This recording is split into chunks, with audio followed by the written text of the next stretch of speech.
இப்போ உங்கள எடுத்துக்கிருவோம். உங்களுடைய உடல் ஆரோக்கியத்த கூட கவனம் செலுத்தாம, நீங்க இந்த 4 பேருக்காண்டி வாழ்ந்துட்டு இருக்கீங்க.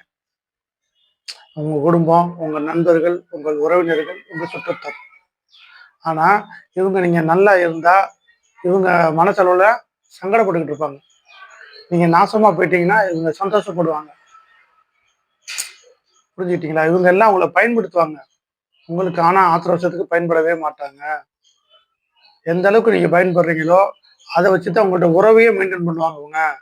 நீங்க பயன்படக்கூடிய ஆளா இல்ல. அதாவது ஒரு பணக்காரனாவோ, இல்லன்னா ஒரு அடிமையாவோ, ஒரு அப்பாவியாவோ நீங்க இல்லைன்னா, இந்த 4 பேரும் உங்கள கழட்டி விட்டுருவாங்க.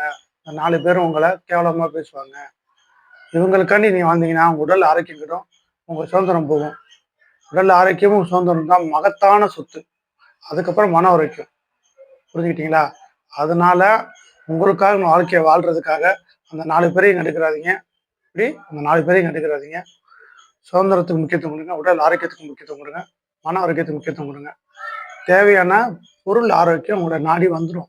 புரிஞ்சுக்கிட்டீங்களா? தேவையான பொருள் ஆரோக்கியம் உங்களுக்கு நாடி வந்துரும். பேராசைனா படாதீங்க. போற போக்குல வாழ்க்கைய வாழ்ந்துட்டு போயிருங்க. உங்களுக்காக வாழ தான் இயற்கை உங்கள படைச்சிருக்கு. மத்தவங்களுக்காக வாழ நீங்க பிறக்கல. அவங்கவங்க வாழ்றதுக்கு அவங்கவங்க பிறந்திருக்காங்க.